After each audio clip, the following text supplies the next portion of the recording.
Greetings and welcome to Raven's Roost Forge.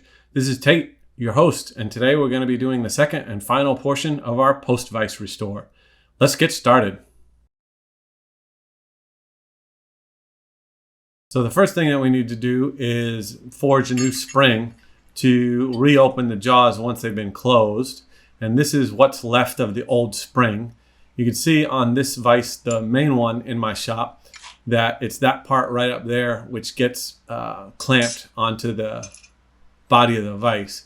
So I found some stock that was about the right thickness. I think this is like 1/4 by 1 inch or 1/4 by 3/4 inch. And I'm just laying out how much I'm gonna take. And this really is gonna differ depending on the vise. So I can't really give you specific measurements. The spring doesn't need to be that strong, so I'm just using mild steel. And the length of the piece you need should be just a few inches shorter than the distance between the pivot and the screw box. So here I'm just marking the cut using the Hardy cutter in the anvil. And then I'm gonna come back with it hot and I'm gonna cut most of the way through. And then I'm just gonna break it off once it cools down. As it cools, I just kind of move the end back and forth to fatigue the little bit of metal that's holding the two pieces together, and then eventually that causes it to snap off.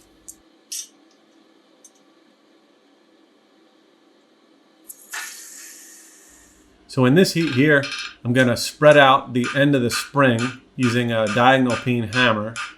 And what this will do is it'll form kind of two flaps that I can curve around the moving arm of the vise, and that way it'll keep the end from slipping off when the spring is actually in use. And so I'm going to take a couple of heats to spread that nice and wide. It'll make a little more sense what's happening when I get a little further into the spring. So here I'm going to move to the near edge of the anvil, rounded section, and then I'm going to form a small shoulder and make the little flap that I was working on a nice uniform thickness. And then what I'm going to do in subsequent heats is put a gentle taper down the length of the whole spring. It's not necessary to do this. It would probably work just fine without a taper, but it's generally a good idea to put a taper on a spring of this sort because it spreads the forces more evenly across the spring when it's in use. So here I'm just trying to kind of center and even out that little flap so that I have to do less filing when it's all said and done.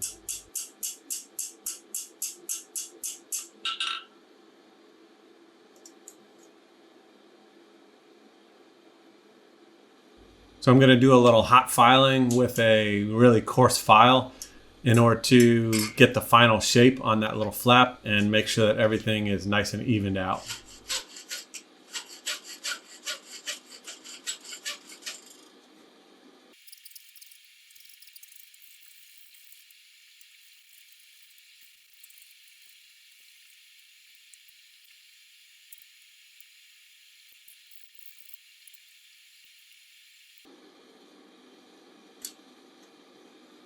Now we're going to take a few heats to put a gentle taper into that spring. This will make it a little longer.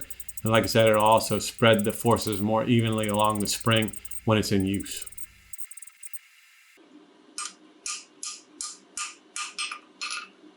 So I put drawing dies in the treadle hammer in order to draw this taper a little faster than doing it by hand. Doing it this way means that it's going to be a little more uneven. So it's going to take a little more cleanup, but it's a lot faster than just doing it by hand.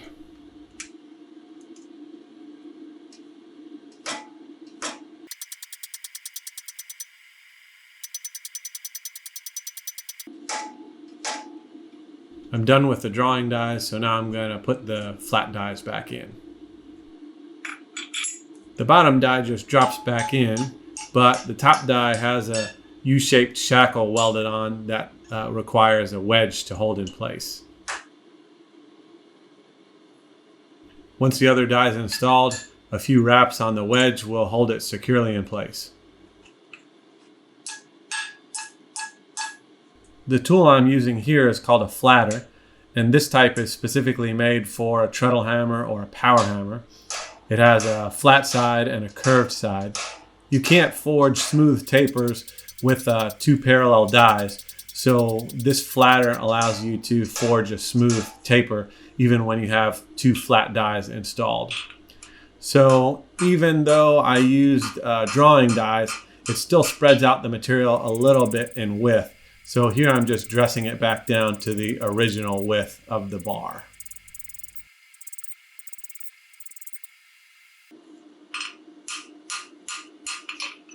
All of these steps could be done completely by hand quite easily, but getting straight parallel sides on the spring is very quick work on the treadle hammer. So that's why I'm using it here.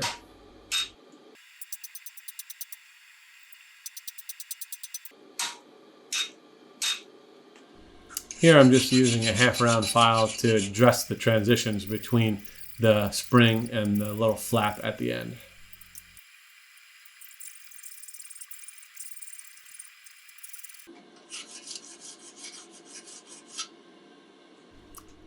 Then one last go around with the flatter in order to make sure everything is nice and uniform.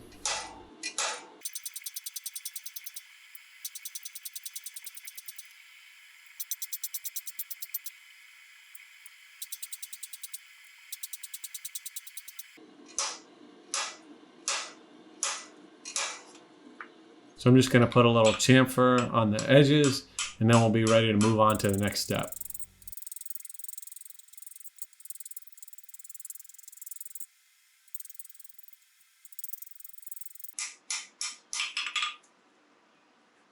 So here I'm just checking to see how much material I've got to bend over the edges of that moving arm. But before we make those bends, I'm just going to bend over the very tip of the flap a little bit. And what this does is make a gentle curve for the spring to kind of pivot on as the vise opens and closes. And then without smashing that little curve that I just put in, I'm going to try to bend the flaps down on either side so that it grips the moving end of the vise when it's in use.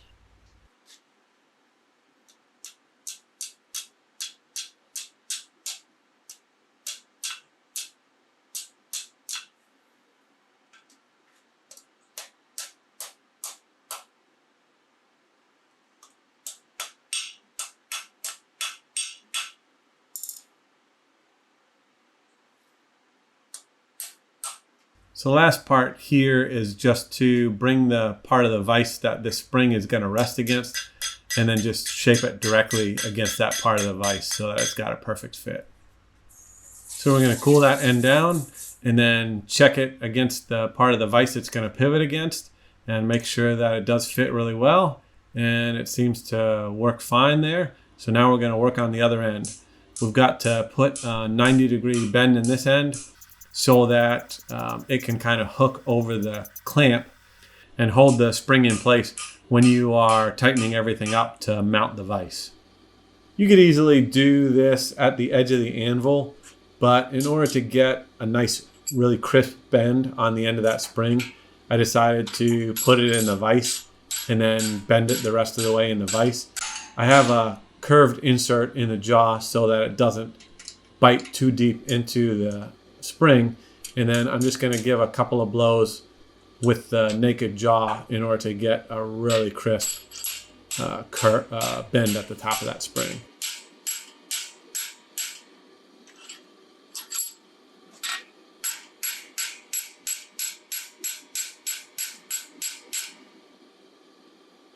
And then we're just going to take a couple of blows to just kind of straighten and tidy everything up.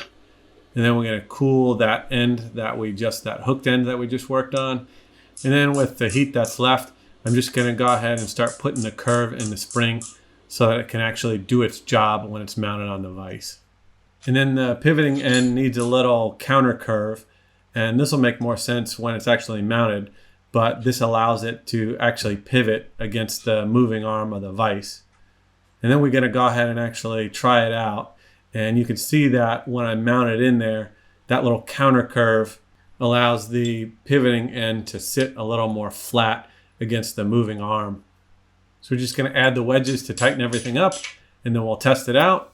And closes fine, obviously. And then let's see if the spring opens it back up. And the spring looks like it's opening it back up and doing its job. So everything is copacetic. It is worth noting that getting to this point, I had to go back and forth to the forge a few times to fine tune that spring. I just didn't show those little fine tuning heats because I didn't want to bore anyone. Now the handles on a lot of these vices, these old post vices, are damaged because they were either made out of a soft kind of wrought iron or cheap steel. And so they tended to bend pretty easily if they were over tightened. And this one was no exception. But I didn't want to damage the screw potentially by trying to heat the handle in the forge to straighten it. And I didn't want to cut it off in order to straighten it. So I just used oxypropane in order to heat the specific areas that are bent. And with a combination of clamping force in the vise and gentle hammering, I was able to get it straight again.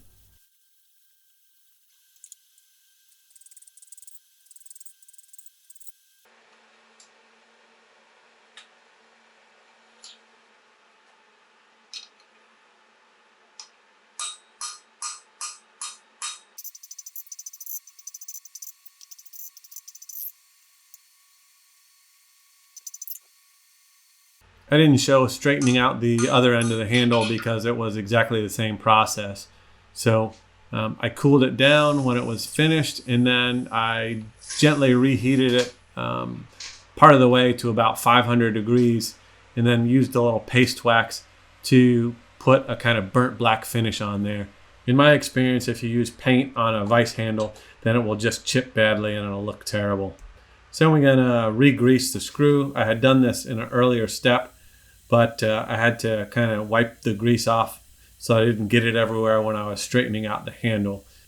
So the vise is in working condition at this point, but the wedge, the original wedge, is a little bit too small now, and it almost pushes all the way through when I clamp everything together. And this is because the stock that I used to make the spring, the new spring, is a little bit thinner than the original spring.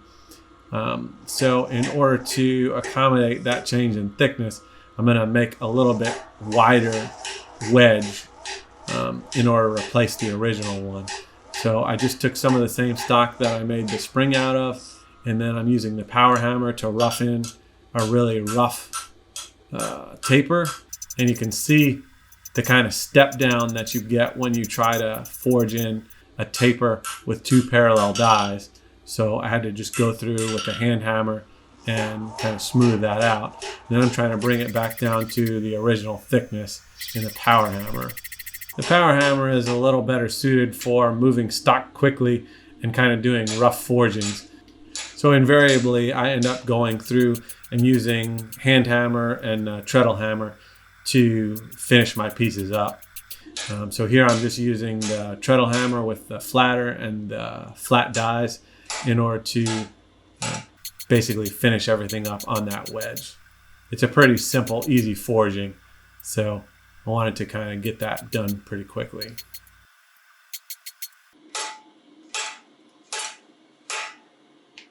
So next we're just going to do a little hot filing, and then in a moment a little grinding to make sure that the sides of the wedge are nice and straight and uniform, so that when we put it in place, it doesn't bind up or anything like that. So next I'm just going to decide how much of that wedge I need to cut off. So I'm going to cut it on both ends, and this is going to give me a little bit wider of a wedge, but one that is actually the same length as the original. So we'll cut both of those pieces off so that we've got a wedge that's the right length and width, and then a little more filing on each end in order to kind of round everything over and make it nice.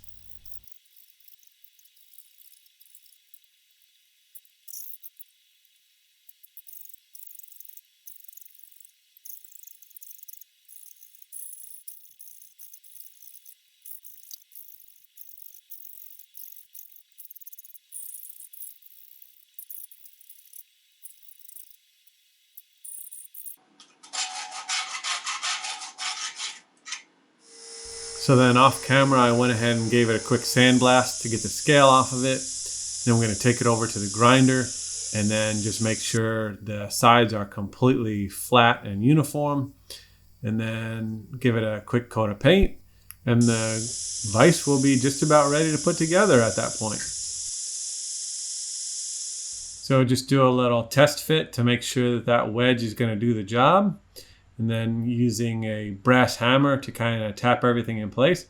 And you can see that it fits in there really nicely and it doesn't stick out too much on either end. And that's just what I wanted. So the last little thing that we need to do before we kind of put a wrap on this project is to blacken the hardware for the pivot, the bolt that holds the pivoting arm in place and allows it to pivot. And so I'm just using a little cold bluing to put a black finish on the bolt so that it matches the rest of the vise. Basically, you just have to wipe the cold blue onto the parts that you want to blacken, and they almost immediately blacken. And then off camera, of course I didn't show this part, but off camera I'll go ahead and just wash them off with a little soap and clean water, and then a little oil on them so that they don't rust. And this is just mineral oil with a little bit of kerosene to thin it out. And I'm just gonna wipe those down with the oil in order that it doesn't rust up. The cold blue is acid, so if you don't clean them, wash them, and then put oil on there, then they all rust up pretty badly. So we're gonna finally put everything together in the final fit up, and then tighten it all, and we'll test it out.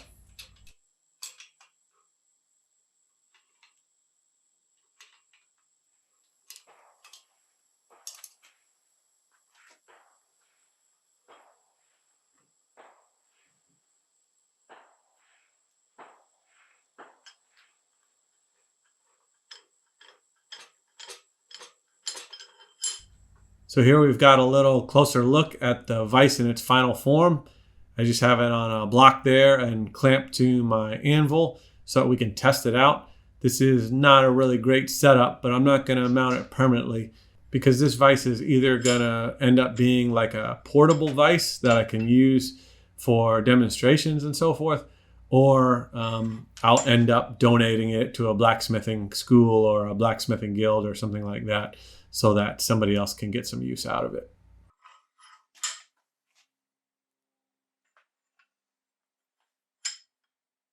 Okay, just one last little beauty shot to kind of showcase the vise in all its glory.